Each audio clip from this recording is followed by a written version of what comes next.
تو وہ مجھ سے کبھی بھی جانے کی اجازت نہیں دیتا۔ رات کو جب میرا شوہر گھر آیا تو میں نے اس سے پوچھا کہ میں کچھ دن کے لیے اپنے مائکے جانا چاہتی ہوں۔ اصغر بولا، پہلے تو کبھی تم نے مائکے جانے کا نام نہیں لیا جب سے تمہاری ماں اس دنیا سے گئی ہے۔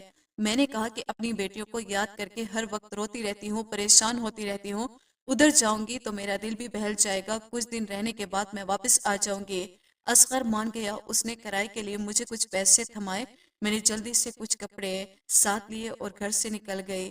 پوچھتے پوچھتے میں اس گاؤں تک پہنچ گئی۔ مجھے چودھری دلاور کی حویلی کا پتہ نہیں تھا۔ میں نے ایک عورت سے پوچھا کہ چودھری دلاور کی حویلی کہاں ہے؟ وہ بڑی حیرت سے میری طرف دیکھنے لگی اور بولی، تم کہاں سے آئے ہو؟ میں نے اس سے یہ بات چھپائی کہ میں اپنی بیٹیوں کے لیے یہاں آئی ہوں۔ میں بولی کہ دنیا میں میرا کوئی آگے پیچھے نہیں ہے۔ سنا ہے چودھری دلاور بہت نیک دل انسان ہے، غریبوں کی بہت مدد کرتا ہے، بے سہاروں کو سہارا دیتا ہے۔ مہربانی کر کے آپ مجھے چودھری دلاور کی حویلی کا پتہ بتا دے۔ اس عورت نے میرے ساتھ ایک بچہ بھیجا جو مجھے چودھری دلاور کی حویلی کے سامنے چھوڑ کر چلا گیا۔ وہ حویلی کم اور کوئی محض زیادہ لگ رہا تھا۔ میں حویلی کے گیٹ کے سامنے کھڑی حویلی کو بہت حیرت سے دیکھ رہی تھی، جو کہ بہت خوبصورت تھی۔ گیٹ پر دو بڑے بڑے مونچھوں والے اور بڑے بڑے بالوں والے گارڈ کھڑے تھے۔ ان میں سے ایک میرے قریب آ کر بولا، ہاں بہن کیا چاہیے؟ کھڑی کیا دیکھ رہی ہو؟ کس سے ملنا ہے؟ اتنا پوچھنے پر تو میرے پسینے چھوڑ گئے، میری ٹانگیں کانپ رہی تھی۔ میں کانپتے ہوئے آواز میں بولی، بھائی مجھے چودھری دلاور سے ملنا ہے۔ تو وہ بولا، کیوں ملنا چاہتی ہو؟ کیا کام ہے؟ میں بولی کہ مجھے کام کی ضرورت ہے، میں بہت اچھا کھانا بنا لیتی ہوں اور گھر کے سارے کام کر لیتی ہوں۔ تو وہ گارڈ بولا، چودھری دلاور تو کہیں کام پر گئے ہیں تو تم پھر آ جانا۔ میں بولی، میں بہت دور سے آئی ہوں، ٹھیک ہے تم اندر جاؤ۔ وہاں مجھے اندر لے گئے اور بولا، تم یہاں لائن میں بیٹھ جاؤ، جب چودھری دلاور آئیں گے تو میں ان سے تمہاری ملاقات کروا دوں گا، اور یہیں بیٹھے رہنا، اندر جانے کی کوشش مت کرنا، ورنہ تمہارے لیے اچھا نہیں ہوگا، کیونکہ چودھری دلاور کی اجازت کے بغیر کوئی بھی اندر نہیں جا سکتا تھا۔ میں نے دھیمی میں سر ہلایا تو وہ گارڈ وہاں سے چلا گیا۔ میں نے لمبا سانس خارج کیا اور چودھری دلاور کے آنے کا انتظار کرنے لگی۔ 3 گھنٹے انتظار کرنے کے بعد مجھے گاڑی کی آواز آئی۔ گاڑی گھر کے اندر داخل ہوئی۔ گاڑی کے پچھلے حصے سے 2 گارڈ نکلے۔ انہوں نے جلدی سے گاڑی کا دروازہ کھولا تو چودھری دلاور گاڑی سے نکل کر اندر چلے گئے۔ میں بھی چودھری دلاور کے پیچھے اندر جانے لگی تو گارڈ نے مجھے روک لیا اور بولا، تم یہیں انتظار کرو، میں چودھری دلاور سے اجازت لے کر آتا ہوں، اس کے بعد تم اندر جا سکتی ہو۔ میں پھر وہیں بیٹھ گئی اور گارڈ کے واپس آنے کا انتظار کرنے لگی۔ کچھ دیر کے بعد گارڈ واپس آیا اور مجھے اندر جانے کے لیے کہا۔ میں نے اپنے کپڑوں والی ہچکی اٹھائی اور اندر کی جانب چل پڑی۔ اندر جانے سے پہلے میں نے ایک بہت بڑا گھونگھٹ نکال لیا تھا تاکہ میری بیٹیاں مجھے پہچان نہ سکے اور میں دیکھوں کہ میری بیٹیاں کس حال میں ہیں۔ جب میں اندر داخل ہوئی تو خوف کے مارے میرا برا حال تھا۔ سامنے ہی چودھری دلاور صوفے پر ٹانگ رکھے بیٹھا ہوا تھا۔ میں نے جاتے ہی سلام کیا۔ سلام کے جواب کے بعد چودھری دلاور بولا، بی بی بتاؤ میں تمہاری کیا مدد کر سکتا ہوں؟ میں بولی، چودھری صاحب میں بہت غریب ہوں اور مجھے کام کی تلاش ہے۔ تو وہ پوچھنے لگا کہ تم یہاں کیسے آئی ہو؟ میں بولی، میں ساتھ والے گاؤں سے آئی ہوں، میرا اس دنیا میں کوئی نہیں ہے۔ پہلے میں اپنے گاؤں میں کسی کے گھر پر کام کیا کرتی تھی، وہ لوگ گاؤں چھوڑ کر چلے گئے ہیں، میرے پاس کوئی اور کام نہیں ہے، تو مجھے کسی نے آپ کے بارے میں بتایا کہ تمہیں وہاں ضرور کام مل جائے گا۔ چودھری صاحب میں گھر کا سارا کام کر لیتی ہوں، کھانا بھی بہت اچھے طریقے سے بنا لیتی ہوں، آپ کی مہربانی ہوگی اگر آپ مجھے کام پر رکھ لے۔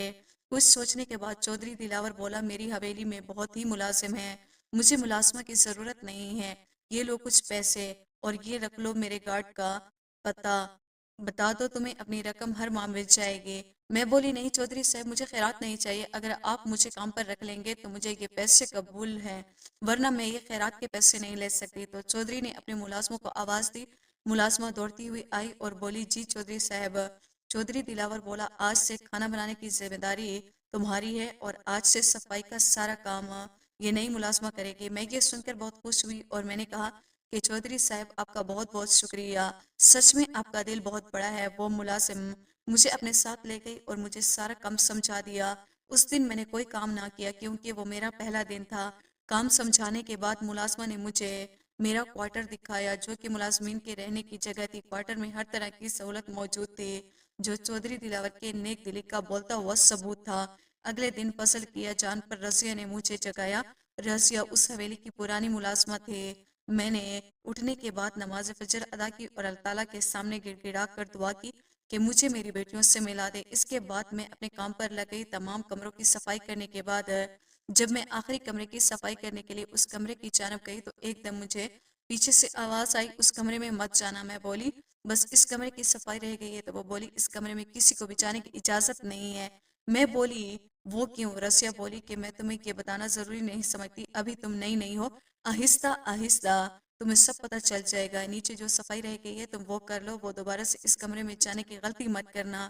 یہ چودھری دلاور کا حکم ہے کہ اس کمرے میں کسی کو جانے نہ دیا جائے۔ میں نے صفائی کرنے کے بعد رضیہ کے ساتھ ساتھ مل کر کھانا لگوایا۔ میری نظریں بار بار اپنی بیٹیوں کو ڈھونڈ رہی تھی کیونکہ کھانا لگ چکا تھا، میں نے گھونگھٹ ویسے ہی نکالا ہوا تھا۔ کچھ دیر کے بعد مجھے اپنی پانچوں بیٹیوں کی آواز سنائی دی، جنہوں نے کھانے کی ٹیبل پر آتے ہی چودھری دلاور کو سلام کیا۔ چودھری دلاور نے بہت پیار بھرے لہجے میں ان کے سلام کا جواب دیا اور بولا بیٹھو بیٹا، کھانا شروع کرو، ہم لوگ تمہارے انتظار کر رہے تھے۔ خاموشی سے گھر کے تمام افراد نے کھانا کھایا۔ کھانا کھانے کے بعد سب باری باری اٹھ کر جانے لگے۔ گھونگھٹ ہونے کی وجہ سے مجھے اپنی دونوں بیٹیوں کے پاؤں نظر آئے۔ جب ان کے پاؤں پر میری نظر پڑی تو میری ممتا تڑپ اٹھی۔ میں چاہ کر بھی ان سے پوچھ نہ سکی کہ ان کے پاؤں کی یہ حالت کیسے ہوئی۔ ویسے تو چودھری بہت نیک دل بنتا پھرتا تھا، مجھے لگتا تھا کہ اس کی ہر نیک دلی بس دکھاوے کی ہے۔ اصل میں تو یہ وہی ظالم چودھری ہے جو کہ پہلے کبھی ہوا کرتا تھا۔ تمام کام ختم کرنے کے بعد جب میں اپنے کوارٹر میں گئی تو میں رضیہ سے بولی رضیہ تم سے ایک بات پوچھوں؟ تو وہ بولی ہاں پوچھو۔ میں بولی وہ لڑکیاں کون تھی جو کھانے کی ٹیبل پر بیٹھی تھی؟ تو رضیہ بولی وہ چودھری صاحب کی بیٹیاں ہیں۔ میں بولی اگر وہ چودھری صاحب کی بیٹیاں ہیں تو ان کے پاؤں کی یہ حالت کیسے ہوئی؟ رضیہ چپ ہو گئی اور بولی اچھا مجھے اب کچھ کام ہے، میں جا کر واپس آتی ہوں، تم سو جاؤ۔ لیکن میں کیسے سو سکتی؟ میں تو ایک ماں تھی اور ایک ماں اپنی اولاد کی یہ حالت دیکھ کر کیسے سوچ سکتی ہے؟ وہ ساری رات میں نے جاگ کر گزار دی، روتے ہوئے گزاری۔ اگلی صبح جب میں حویلی میں گئی تو میری پانچوں بیٹیاں صوفے پر بیٹھی ہوئی تھی اور آپس میں باتیں کر کے ہنس رہی تھی۔ ایسا لگ رہا تھا کہ جیسے یہ یہاں بہت خوش ہو۔ اتنے میں چودھری دلاور آیا اور بولا تم لوگ یہاں کیا کر رہی ہو؟ چلو کمرے میں جاؤ اور جو کام میں نے تم لوگوں سے کہا ہے اس میں ذرا بھی کوتاہی نہیں ہونی چاہیے۔ وہ پانچوں جلدی سے اٹھی اور سیڑھیاں عبور کرتے ہوئے اپنے کمرے میں گئی۔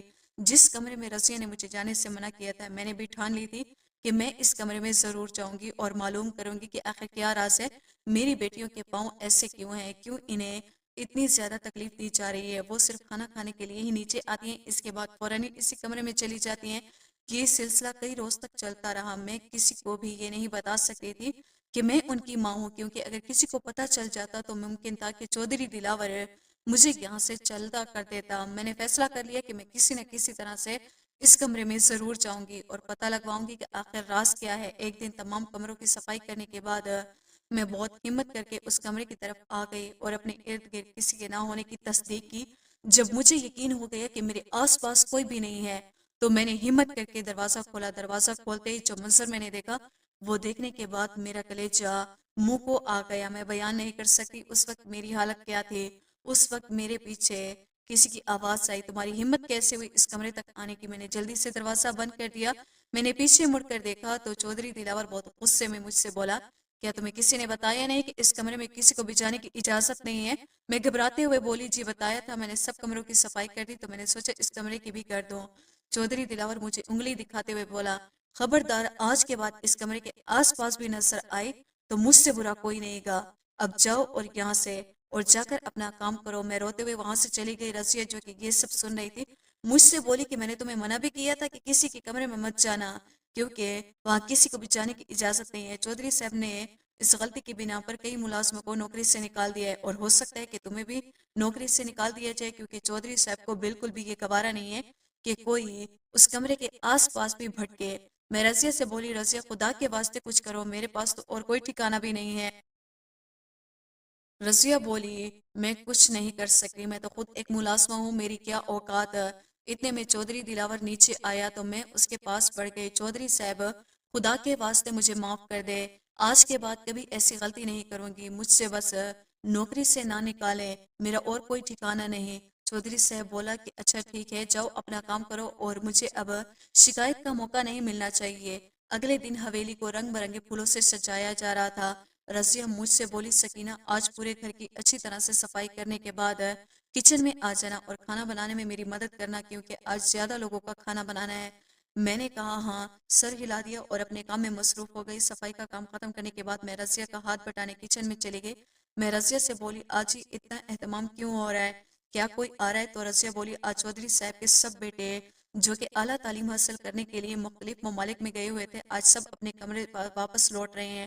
اسی خوشی میں حویلی کو سجایا جا رہا ہے اور چودھری صاحب نے حکم دیا ہے کہ کھانا بہت اچھا ہونا چاہیے کیونکہ ان کے بیٹے کافی سالوں کے بعد حویلی آ رہے ہیں, اس لیے چودھری صاحب چاہتے ہیں کہ کسی چیز میں کوئی کمی نہیں ہونی چاہیے.